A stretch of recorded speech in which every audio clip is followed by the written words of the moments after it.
Third class maths మొత్తం bits చూద్దాం.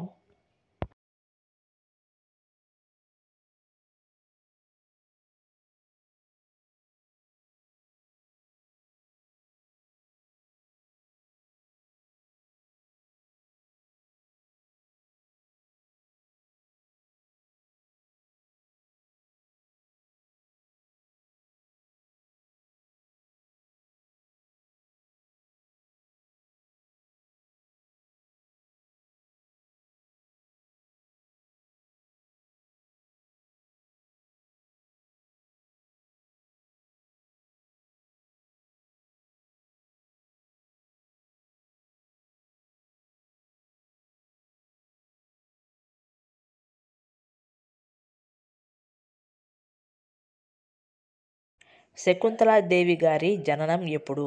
Answer 4th November 1929.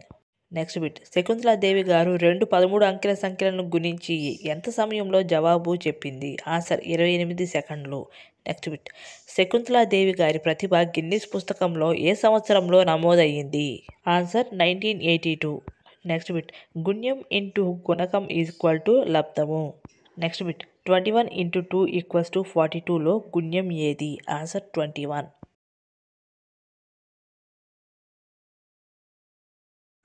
Next bit. భాగించబడే సంఖ్యా విభాజ్యం. నెక్స్ట్ భాగించే సంఖ్యా భాజకం. నెక్స్ట్ భాగించగా వచ్చే ఫలితం భాగఫలం.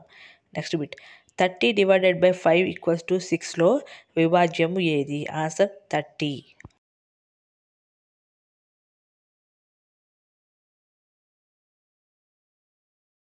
Next bit. చెస్ బోర్డు యొక్క నీడ ఆకారం ఎలా ఉంటుంది? ఆన్సర్ చతురస్రం. Next bit. రెండు ముఖాలు కలిసే చోటు అంచు. నెక్స్ట్ రెండు అంచులు కలిసే చోటు శీర్షం. నెక్స్ట్ మూలకు ఇంకొక పేరు శీర్షం. Next bit. పొడవులను కొలవడానికి ప్రామాణిక కొలత మీటర్. నెక్స్ట్ చిన్న చిన్న పొడవులను కొలవడానికి సెంటీమీటర్ను ఉపయోగిస్తాం. నెక్స్ట్ 31 రోజులు కలిగి ఉన్న నెలలు ఏంటి అంటే జనవరి, March, May, July, August, October, December. Next bit. గంటల ముళ్ళు ఒక సంఖ్య నుండి మరొక సంఖ్యకు ముందుకు కదలడానికి నిమిషాల ముళ్ళు ఎన్ని భ్రమణాలు చేయవలసి ఉంటుంది? ఆన్సర్ 60 భ్రమణాలు. Next bit. నిమిషాల ముళ్ళు ఒక సంఖ్య నుండి మరొక సంఖ్యకు కదలడానికి ఎంత సమయం పడుతుంది? ఆన్సర్ 5 నిమిషాలు.